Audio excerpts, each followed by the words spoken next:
नमस्कार। आज हम लेकर आए हैं आपके लिए एक नया मॉडल पेपर है जो 2024 एंड 25 का है। ठीक है, ये मेरे पास 2024 की प्रश्न बैंक है। इसी से हम आपको ये बताएंगे क्वेश्चन कौन कौन से आते हैं। ठीक है, हम इसको मॉडल पेपर सॉल्व करेंगे। पहले नंबर मॉडल पेपर में ओटी आती है, वो बहुत इंपॉर्टेंट ओटी होती है। एक ना एक तो ओटी फंसी जाती है। ठीक है, तो हमारे पास है गैस का द्रव में विलेयता का नियम है, जो सबको पता होता है। ये कि किसका नियम होता है, ये हेनरी का नियम होता है, सभी को पता है। तुमको ये पता है, तुमको बस गैस करना पड़ेगा, पता होना चाहिए। तुमने हेनरी का नियम पढ़ा होगा, नहीं तो तुमको पता होगा हेनरी का नियम क्या है।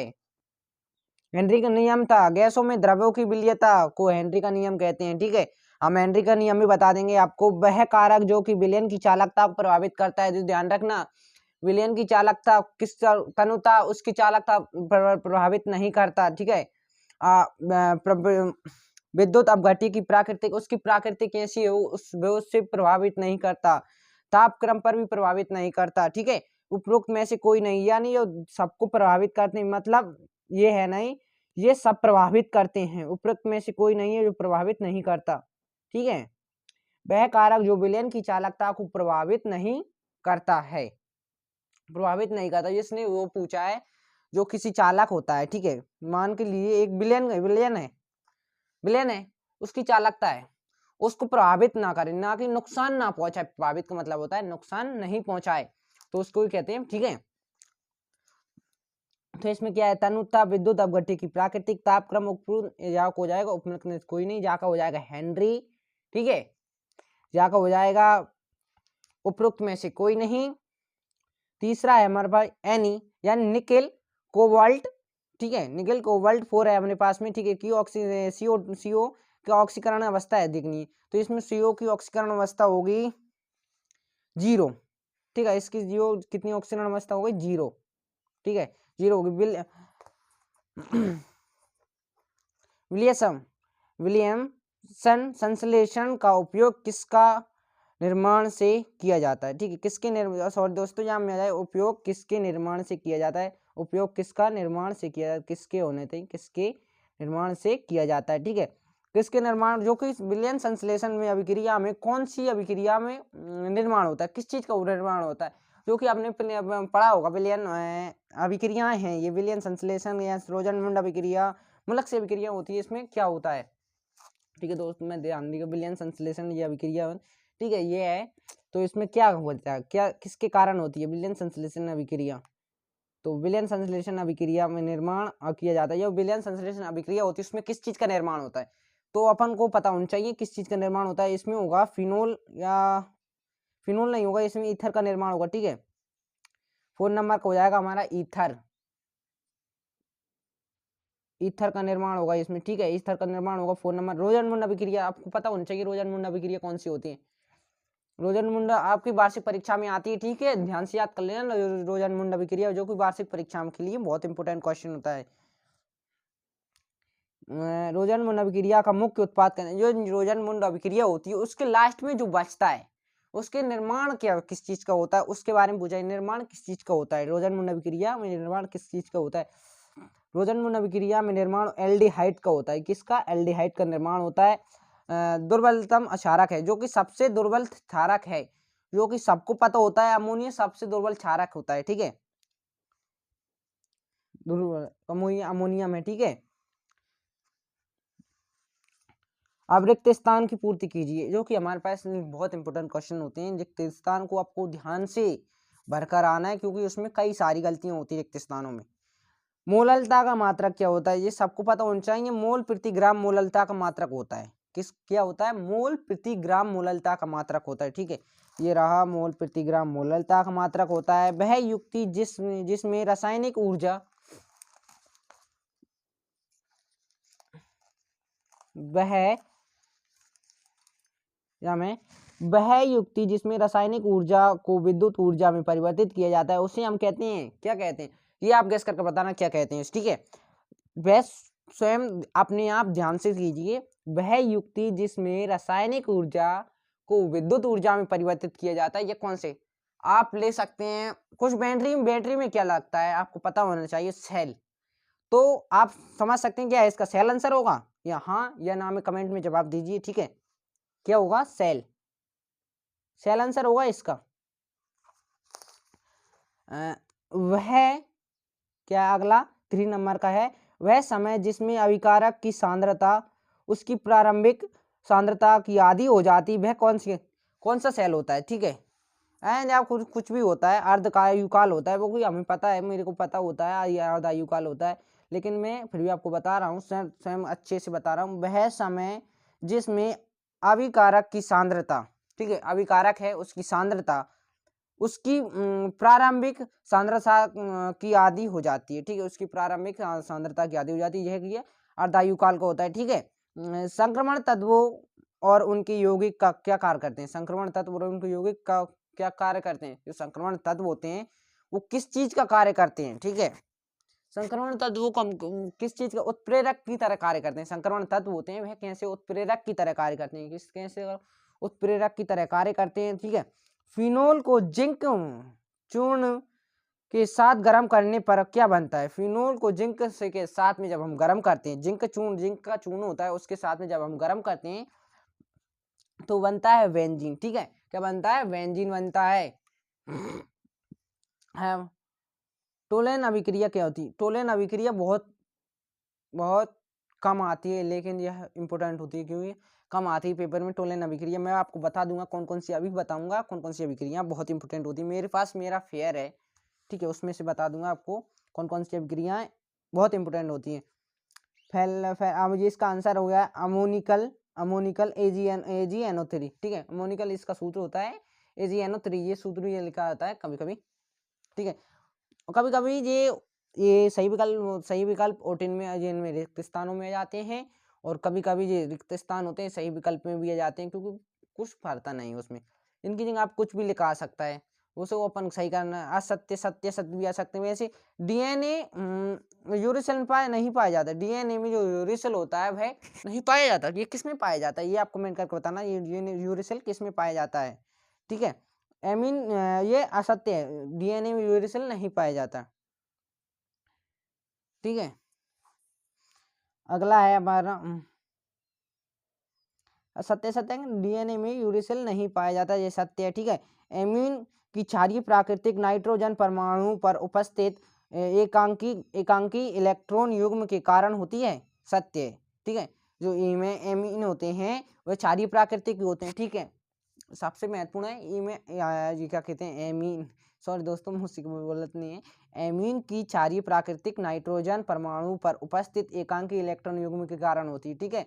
किसके कारण होती है? जो एमीन क्षारीय प्राकृतिक होते हैं वे नाइट्रोजन के कारण, नाइट्रोजन का परमाणु एक उपस्थित होता है उसके कारण कैसा होता है, वो एकांकी होता है, ठीक है। जो इलेक्ट्रॉन होता है वो एकांकी होता है, यानी उसमें युग्म एकांकी इलेक्ट्रॉन युग्म के कारण होती है, ठीक है। ईथर ज्वलनशील क्यों होते हैं, ईथर ज्वलनशील होते हैं या नहीं, साहब ये सत्य हुआ, ईथर ज्वलनशील होते हैं। KMnO4 में Mn संक्रमण तत्व है, सत्य। KMnO4 में ये होता है, ये संक्रमण तत्व होता है KMnO4 में। KMnO4 पोटेशियम परमैंगनेट होता है, ठीक है। पोटेशियम कभी कभी आ जाता है कैसे, सॉरी दोस्त, KMnO4 हो नहीं थी, ठीक है, संक्रमण तत्व KMnO4 लिखेंगे हम, KMnO4, जब हम KMnO4 में संक्रमण तत्व क्या है, के में संक्रमण तत्व, ठीक है, इसका होता है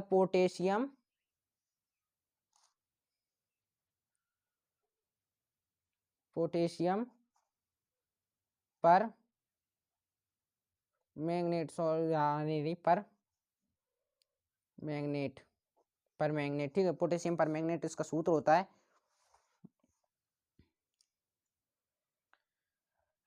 रेडियो एक्टिव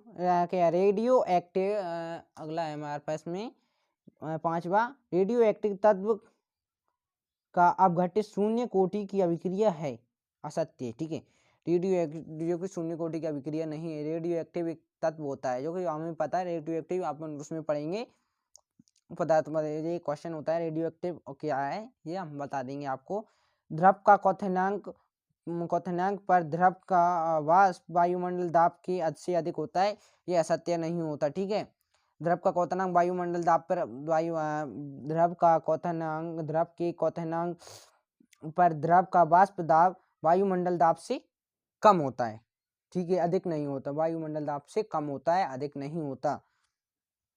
ये हमें सही जोड़ी मैं आपको बाद में बताऊंगा। सही जोड़ी कभी कभी गलत मिल जाती है, तो आपको ये बाद में बता दूंगा। फिर भी अभी हाल फिलहाल में बता देता हूँ। इसमें अणु अणु अणु संख्या किसे कहते हैं? अणु संख्या, आप अणु संख्या गुणधर्म, जो कि बहुत इंपॉर्टेंट क्वेश्चन होते हैं, ध्यान से याद कर लेना। अणु संख्या गुणधर्म किसे कहते हैं? ये बहुत इंपॉर्टेंट क्वेश्चन है, ठीक है। अणु संख्या गुणधर्म होते हैं, क्या होते हैं? नंबर विलयन की संख्या, ये सत्य है। विलय की कणों की संख्या किसकी? ये सत्य है, ठीक है, ये हकीकत में सही है, ये गलत नहीं मिल रहा है। तृतीय कोटि की अभिक्रिया होती है ई, ये वाली तृतीय कोटि की, ये सूत्र है तृतीय कोटि की अभिक्रिया का, ठीक है, ये भी सही है। नाइट्रेटेट, नाइट्रेटो क्या है? अगला तीसरी, नाइट्रेटो क्या है? इसका पदा है ऋणात्मक लिगेंड होते हैं। नाइट्रेटेट ऋणात्मक लिगेंड होते हैं। और फिनोल, जो कि आपको सबको पता है फिनोल क्या होता है, ठीक है, फिनोल सबको पता होता है। फिनोल जब फिनोल कैसा होता है? अम्लीय स्वभाव का होता है, तो इस कारण अम्लीय हो जाएगा। और मस्टर्ड तेल अभिक्रिया होती है, जाकि आपको पता है एल्फिल एल्फिल आइसोथाइनाइड, ठीक है, आइसोथाइन मुझे बोलना ही रही उसको, आइसोथायोसाइनाइड, ठीक है, आइसोथाइन एल्फिल, या सॉरी दोस्तों, एल्फिल नहीं होगी यहाँ पर, एल्किल होगी, एल्किल आयोथाइन आइसो। मैं लिख के बता देता हूँ आपको, कुछ गलती ना हो, आपकी पढ़ाई में बहुत गलतियाँ होती हैं। एल्किल यह होगी, एल्किल आइसोथाइनाइड, यहाँ में एल्फिल नहीं होगी, एल्किल होगी, ठीक है। ये देख लो जी, आपको दिख रहा होगा, सॉरी दोस्तों, वो थोड़ा गलती हो गई, दिख नहीं रहा था, आपको बाद में बताएंगे। पहले एक शब्द में उत्तर ये भी बता देते हैं, ये भी आपको बहुत इंपॉर्टेंट क्वेश्चन होते हैं। पहला है, अब क्या है? कैल्सीफेरॉल किस विटामिन का रासायनिक नाम है? ठीक है, कैल्सीफेरॉल विटामिन डी होती है, ठीक है, ये आपको ध्यान रखना है। कैल्सीफेरॉल होता है वह विटामिन डी में आता है। किस एमीन में हाइड्रोजन बंध नहीं पाए जाते? इसको ध्यान रखना, ये आता है। किस एमीन में हाइड्रोजन नहीं पाए जाते? किस एमीन में हाइड्रोजन बंध पाए जाते हैं, ये भी आता है, ठीक है। किस एमीन में हाइड्रोजन बंध नहीं पाए जाते? तृतीय एमीन में हाइड्रोजन बंध नहीं पाए जाते। सल्फ्यूरिक ईथर किसे कहते हैं? डाई एथिल ईथर, ठीक है, सल्फ्यूरिक एसिड होता है, सल्फ्यूरिक ईथर को कहते हैं डाई एथिल ईथर। किसी अभिक्रिया को संपन्न होने के लिए आवश्यक ऊर्जा क्या कहते हैं? क्योंकि ये आता है पेपर में, सक्रिय ऊर्जा किसे कहते हैं? किसी अभिक्रिया को संपन्न करने के लिए जिस ऊर्जा की आवश्यकता होती है उसे सक्रिय ऊर्जा कहते हैं। यह वह ऊर्जा सक्रिय ऊर्जा कहलाती है, ठीक है, मैंने आपको यही बनाकर बता दी, हेडिंग इसकी होती है, परिभाषा आ जाएगी। किसी अभिक्रिया को लिख सकते हैं हम, किसी अभिक्रिया को संपन्न कराने के लिए, किसी अभिक्रिया को पूर्ण कराने के लिए जिस ऊर्जा की उसे आवश्यकता होती है, जिस ऊर्जा के लिए उसे आवश्यकता होती है, उसे हम सक्रिय ऊर्जा कहते हैं, ठीक है, क्या कहते हैं? सक्रिय ऊर्जा कहते हैं। किस सेल में रेडक्स अभिक्रिया होती है? क्योंकि सबको पता है गैल्वेनिक सेल होता है, रेडक्स अभिक्रिया होती है, ठीक है, इसमें मेल्वेनिक लिख रही है लेकिन गैल्वेनिक सेल होता है, ठीक है, गैल्वेनिक सेल में रेडक्स अभिक्रिया होती है। मैं सेल आपको पार्क बताऊं क्या? ठीक है, तो मैं थोड़ा पार्क बता रहा हूँ। सेल ऐसा होता है, यहाँ पर जगह नहीं, मेरे पास रजिस्टर नहीं है हाल फिलहाल में, नहीं तो मैं थोड़ा बता देता। सेल होता है, इसमें आदान प्रदान होता है, यानी एनोड और कैथोड के दरकार करते हैं, ठीक है। इसमें सेल में होता है जिंक भी होता है सेल में। आपको रासायनिक अभिक्रिया अगली वीडियो में बताऊंगा, ये रेडक्स अभिक्रिया किसे कहते हैं, ठीक है। ये रेडक्स अभिक्रिया भी आप याद कर लेना, बहुत इंपॉर्टेंट क्वेश्चन होती है। आपका पहला क्वेश्चन है कोलरॉस का नियम, ठीक है, कोलरॉस का नियम, ठीक है, कॉल क्या है? कोलरॉस का नियम है, ये हमारे पास अध्याय किसमें? 2 में, अतुलनीय प्रश्न में है, ठीक है। कोलरॉस का नियम बताऊं क्या? बता रहा हूँ, तो रुक जाओ, आपको सरलता हो जाएगी, ढूंढना नहीं पड़ेगा आपको। अतिलघुत्तीय में है, ठीक है। दूसरी यूनिट अध्याय दूसरा में अतिलघुत्तीय में ऑलरेडी का नियम अनुप्रयोग ये रहा,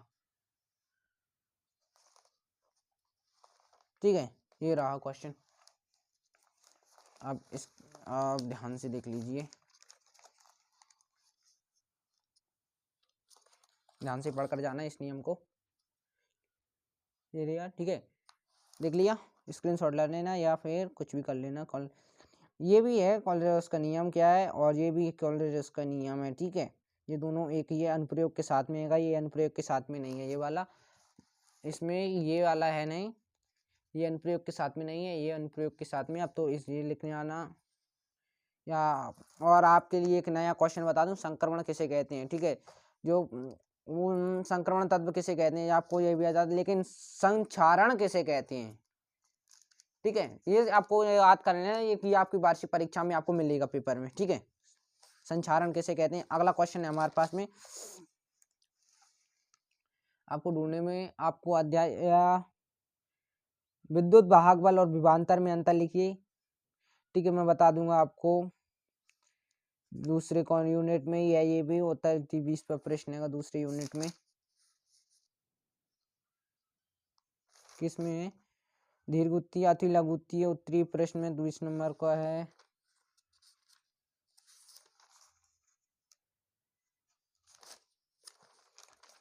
दस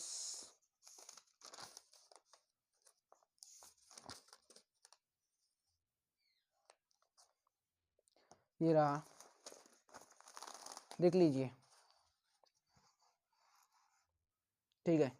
आपको पढ़ना है, ठीक है। मैं अभी ज़्यादा लंबी वीडियो जाएगी, मैं एक एक क्वेश्चन को हल कराऊंगा, तो मैं आपको बता दूंगा, एक एक क्वेश्चन बता दूंगा, ठीक है। और आपके लिए एक मैं क्वेश्चन बताता हूँ, कौन कौन से इंपॉर्टेंट क्वेश्चन होते हैं। एक है मोलरता, ठीक है, मोलरता याद करना, मोलरता याद करना, नॉर्मलता याद करना, फॉर्मलता याद करना, ठीक है। और पीपीएम किसे कहते हैं ये बताना कमेंट में प्लीज़, आप पीपीएम बताना मेरे को, क्या इसका वेडिंग में लिख कर दे देना, और इसका फुल फॉर्म क्या होता है ये बताना मेरे को पीपीएम का। अगला है हमारे पास में, अब क्वेश्चन बता देता हूँ आपको। अब आप प्रश्न बैंक ले ली होगी वैसी तुमने, वैसी तो कुछ बच्चे होते हैं जो प्रश्न बैंक नहीं लेते। CU रंगीन क्यों होते हैं ये, ठीक है। संकर्ण तत्व इंपोर्टेंट क्वेश्चन है।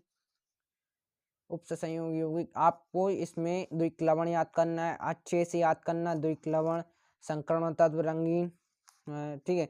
संकर्ण तत्व रंगीन क्यों होते हैं, ऐसे ऐसे क्वेश्चन आते हैं, ठीक है। आप इनको याद मत करना, वाले ये नहीं आते ज़्यादातर, ये आते हैं, ठीक है। ये कारण दीजिए, फिनोल और एल्कोहल में अंतर तो आपको सभी याद करना है, ठीक है। अंतर याद करना है, वायुमान ये भी याद कर लेना। रोजन मुंडा विक्रिया, देखो रोजन मुंडा विक्रिया बता रहा हूँ तुमको, उत्तर 8वीं अध्याय 8 में है, ठीक है। अति लघुत्तीय प्रश्न का 10वां।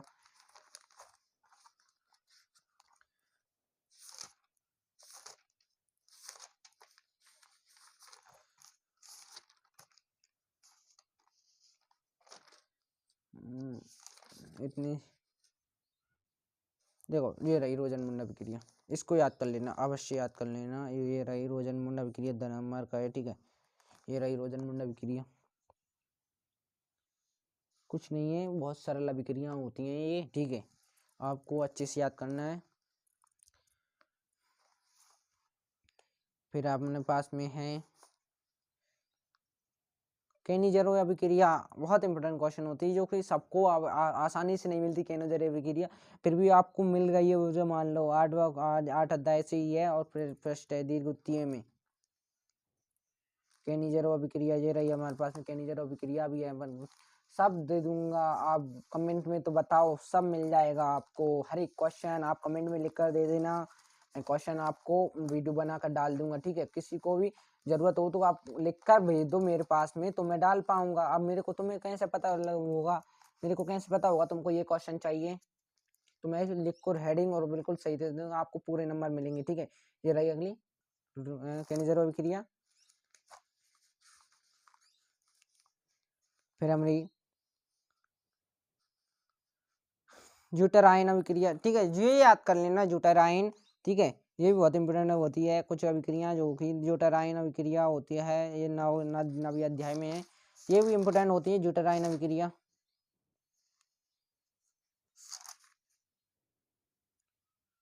अब यार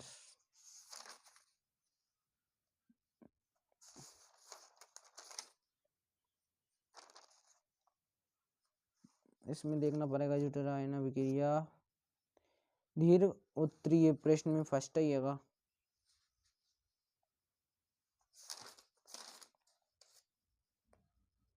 अल्लाह गुत्ती, ठीक है। धीर गुत्ती किधर हैं? ज्यूटराइन अभिक्रिया,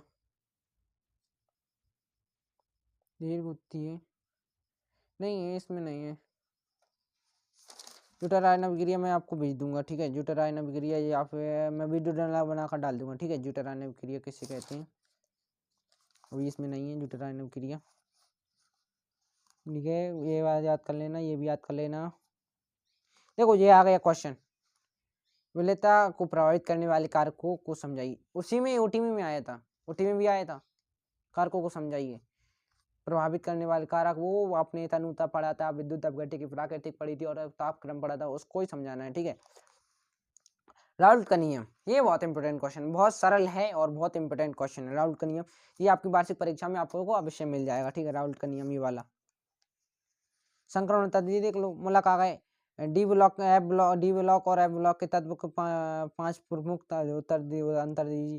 डी ब्लॉक तत्व और एफ ब्लॉक तत्व, सबकी वीडियो डाल दूंगा। शून्य कोटि की अभिक्रिया सिद्ध कीजिए कि प्रथम कोटि की अभिक्रिया अर्धायु काल, कुछ द्विक लवण और संकुल लवण, ये देख लो द्विक लवण और संकुल लवण, ये आपके क्वेश्चन हो गए, पूरे हो गए। तो दोस्तों प्लीज़ आपसे रिक्वेस्ट है कि मेरे चैनल को नए सब्सक्राइब कीजिए और बेल आइकन को बस प्रेस कीजिए। तो दोस्तों मिलते हैं हमारे नेक्स्ट वीडियो में। जय हिंद दोस्तों।